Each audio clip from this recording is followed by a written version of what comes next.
નમસ્કાર દોસ્તો, જય જવાહર, જય આદિવાસી. નેત્રંગમાં ધારાસભ્ય શ્રી ચેતર વસાવાએ શું કહ્યું?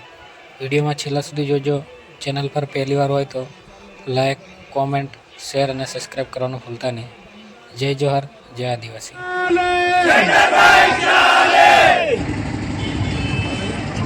જય આદિવાસી. જરા જોરથી આજુબાજુ ભાજપના બી બે ચાર લોકો વિડીયો બનાવતા હશે, એટલે એમને પણ થવું જોઈએ કે દમદાર કાર્યક્રમ હતો. ચૈતરભાઈના સમર્થકોમાં પાવર હતો, જુસ્સો હતો, જોશ હતો.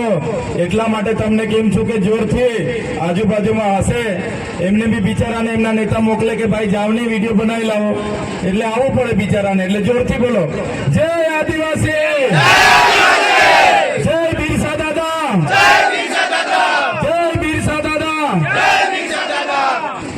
આજની ઝઘડિયા વિધાનસભામાંની સ્વાભિમાન યાત્રાનો આજે નેત્રંગ ખાતે છેલ્લો કાર્યક્રમ છે, ત્યારે મોટી સંખ્યામાં અહીંયા ઉપસ્થિત નેત્રંગ તાલુકાના વડીલો, યુવાનો, માતા બહેનો અને તમામ ઇન્ડિયા ગઠબંધનના પદાધિકારીઓ, જે રીતના આગળના વક્તાઓએ કીધું કે આ ચૂંટણી લોકતંત્ર બચાવવા માટેની ચૂંટણી છે. પેલા લોકો 2014માં बहुत हुआ मोघवारी का मार, अब की बार मोदी सरकार એવું સ્લોગન લઈને આપણી વચ્ચે આવ્યા હતા. 2019માં મોદીજી કો લાએંગે, અચ્છે દિન આएंगे ની વાતો લઈને આપણી વચ્ચે આવ્યા. આપણને લાગ્યું કે આપણો ઉદ્ધાર થઈ જવાનો છે, આપણે મનસુખ દાદાને મત આપીને લાવી દીધા. પણ એમની સરકાર હોવા છતાં મનસુખ દાદાએ આપણા સમાજનું કે ભરૂચ જિલ્લાના લોકોનું કોઈ ઉદ્ધાર કે કંઈ કામ કર્યું નથી. આ વખતે મનસુખ દાદાને રજા નિવૃત્ત કરી દેવાના છે. ત્યારે આ વખતે ફરી ભાજપ વાળા અબકી બાર 400 પાર, અબકી બાર 400 પાર, અબકી બાર 400 પાર આવે છે ને બધા. પણ લોકો એવું કહે છે અબકી બાર ભાજપ કી હાર, અબકી બાર ભાજપ કી હાર. તૈયાર છો ને બધા? ત્યારે આ લોકોને એમના ઉમેદવાર અમને કહેતા હતા, મનસુખ દાદા ઇન્ટરવ્યુ આપતા જાણ કરતા હતા કે 5 લાખની લીડથી અમે ભરૂચ લોકસભા જીતીએ છીએ. એ મનસુખ દાદાને આજે રાજપીપળાથી ભરૂચ અપડાઉન કરવાના ફાફા પડી ગયા છે. એ મનસુખ દાદા આજે તમારી બધાની નેત્રંગમાં ઉપસ્થિતિનો વિડીયો જોઈ લેશે. એ મનસુખ દાદાને ઊંઘ નથી આવવાની, રાતે ઉઠીને પણ માટલાનું પાણી પીવું પડશે. હવે ઉંમર થઈ ગઈ ભાઈ, આરામ કરો. અમારા જેવા યુવાનને લડવા તો તક આપો. સાચી વાત છે ને? ત્યારે ફરી મનસુખભાઈ હજુ 5 વર્ષ માંગવા આવ્યા છે. 30 વર્ષમાં તો કંઈ કર્યું નથી, એટલે હવે મનસુખ દાદાને આપણે રજા આપવાની છે અને તમારી સામે યુવાનોની ફોજ ઊભી છે. આ યુવાનોને એક તક તમારે આપવાનો છે. તૈયાર છો? ત્યારે તમે જોઈ લો, આમના શાસન દરમિયાન મોંઘવારી ઓછી કરવાની વાત હતી. 450 નો ગેસનો બાટલો આ મોંઘવારી ઓછી કરવા વાળા લોકોએ આજે 1250 સુધી પહોંચાડી દીધો છે. પેટ્રોલનો ભાવ 65 રૂપિયા હતો, આ મોંઘવારી ઓછી કરનાર લોકોએ 95 રૂપિયા સુધી પહોંચાડી દીધો છે. એટલા જ માટે અમે તમને કહેવા માટે આવ્યા છે, હવે કોઈ મોદીની ગેરંટીમાં કોઈએ પડવાનું નથી.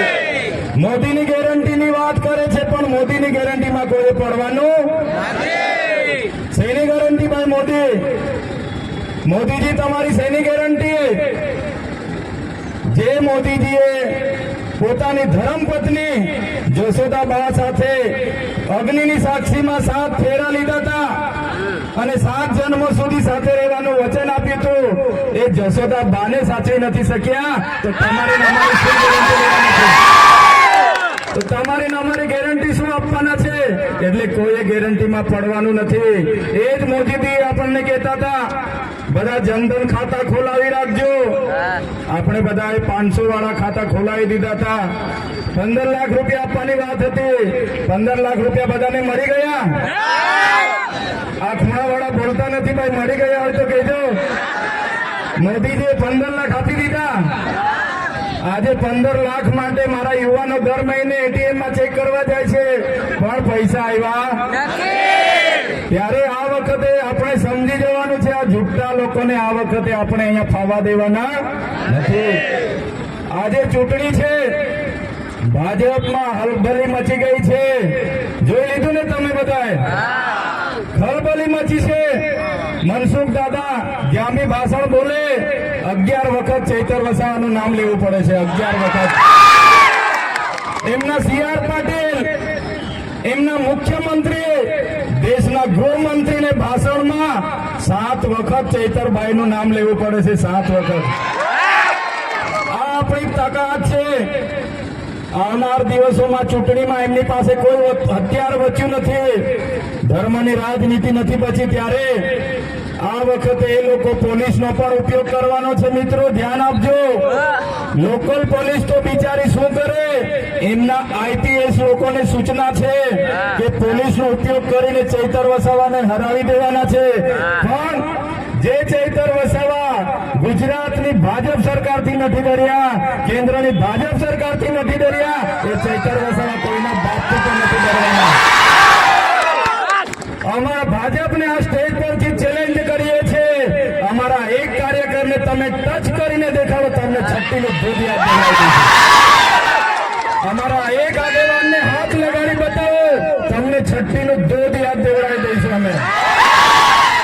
ત્યારે કોઈ ડરવાની જરૂર નથી.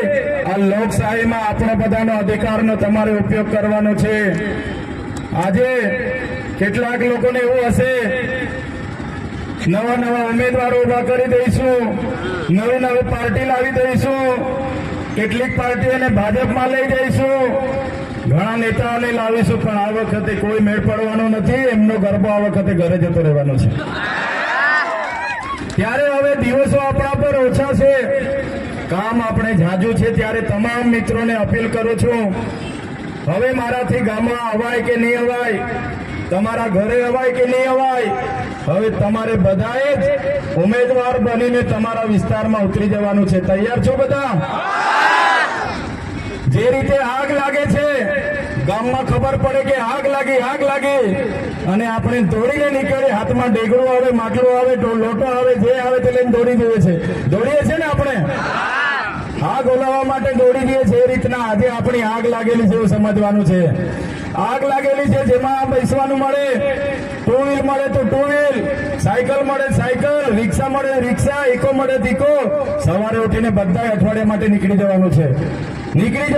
અને આ વખતે તમને કેમ છું, તમામ સમુદાયના લોકો, ઇન્ડિયા ગઠબંધનના લોકો, કોંગ્રેસના સાથી મિત્રો રાત દિવસ આપણા માટે મહેનત કરે છે.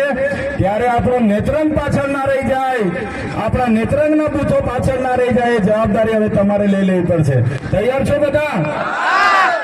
જે દિવસે મતદાન ગણતરી થશે 4મી જૂન, એ દિવસે મારો નેત્રંગ તાલુકો પાછળ ના રહી જાય. ડેડિયાપાડા વાળા કહે છે કે અમે આગળ રહીશું, ઝઘડિયા વાળા કહે છે કે અમે આગળ રહીશું, કરજણ વાળા અને સિનોર વાળા કહે છે કે આ વખતે અમે રેકોર્ડ તોડીશું. પણ મારા નેત્રંગના મારા સાથીઓ, મારા મિત્રોને કહેવા માંગુ છું, અહીંના મારા વડીલોને કહેવા માંગુ છું, આખા લોકસભા ક્ષેત્રનો રેકોર્ડ નેત્રંગ વાળાએ આ વખતે તોડવાનો છે. તૈયાર છો ને? તમારે આખા લોકસભાના દરેક તાલુકાનો રેકોર્ડ આ વખતે તમારે તૈયાર તોડવાનો છે. એ વાત કરવા માટે અમે આવ્યા છે. અને વધારે સમય નથી લેતા, ઘણો સમય લાંબો થયો છે, પણ આ ચૂંટણીમાં ખૂબ મહત્વની ચૂંટણી છે. આજે એ લોકો દેશના ગૃહમંત્રીને લાવે છે. ગૃહમંત્રી એમના સાંસદે 30 વર્ષમાં કર્યો છું એની વાત નથી કરતા. ચૈતરભાઈ આમ છે, ચૈતરભાઈ તેમ છે, ચૈતરભાઈ ફલાણા છે, ઢીકણા છે. અલાભાઈ, ચૈતરભાઈ તો ચૂંટાયા હજુ 1 વર્ષ થયેલું છે. તમારા સાંસદે શું કર્યું છે એની વાત કરો. ત્યારે એમણે મંચ પર આપણને નક્સલવાદ ફેલાવવાનો આપણને આરોપ લગાડ્યો છે. આપણે નક્સલી કહી, ત્યારે અમિતભાઈને કહેવું છું, અમિતભાઈ, આ આદિવાસી સમાજ અંગ્રેજો સામે લડ્યો તો, વિકાસમાં પણ ખૂબ યોગદાન છે. અને અમે જયારે અમારા જળ જંગલ જમીનની વાત કરીએ છીએ ત્યારે તમે અમને નક્સલી કહો છો. એનો જવાબ આ વખતે લોકસભાની ચૂંટણીમાં અમે આપીશું. લોકસભાની ચૂંટણીમાં આપીશું. આટલી મોટી GIDCઓ છે, એ જીઆઈડીસીઓમાં તમારા નેતાઓના હપ્તા ચાલે છે, ટોલા ચાલે છે, કોન્ટ્રાક્ટ ચાલે છે. એના લીધે આજે અમારા યુવાનોને કાયમી નોકરી નથી મળતી. આવનાર દિવસમાં ચૈતર વસાવા અને એમની ટીમ જીતે છે. સ્થાનિક જેટલી પણ કંપનીઓ છે એમાં અમારા સ્થાનિક યુવાઓને 80% કાયમી રોજગારી આપવાનું કામ અમે કરીશું. ત્યારે અમે જેલમાં હતા ત્યારે મનસુખ દાદા હિચકે બેસીને પ્રેસ વાળાને ઇન્ટરવ્યુ આપતા હતા કે ચૈતરભાઈ તો જેલમાં છે, મેદાન ખુલ્લું છે, અમે રમતા રમતા 5 લાખની લીડથી જીતવાની વાત કરતા હતા. ત્યારે આપણા મંચ પરથી મનસુખ દાદાને કહેવા માંગુ છું, તો હમણાં બધાના આશીર્વાદથી અમે જયારે છૂટીને આવેલા છે, નેત્રંગ ઉભા છે, ત્યારે મનસુખ દાદાને પણ કહેવા માંગુ છું, मनसुख दादा ने पण कहवा मांगू छू, तुमको क्या लगता था नहीं लौटेंगे, गलत जब तक तोड़ेंगे नहीं तब तक छोड़ेंगे नहीं. हमको क्या अंडू पंडू गंडू झंडू समझ के रखा है क्या? ये चैतर वसावा है, कभी झुकेगा नहीं. ત્યારે આપણી વચ્ચે દિલ્હી સરકારના કેબિનેટ મંત્રી એવા ગોપાલ રાયજી પધારી રહ્યા છે. તાળીઓથી સ્વાગત કરી લેજો. ત્યારે મારી વાણીને હું વિરામ આપું છું. આપણા મંત્રી સાહેબને પણ આપણે સાંભળવાના છે. હું ગોપાલ રાયજી સાહેબને વિનંતી કરીશ કે ફૂલહાર લાવીને આપણા બિરસા દાદાને ફૂલહાર કરશે અને પોતાનું વક્તવ્ય રજૂ કરશે. બોલો ભારત માતા કી.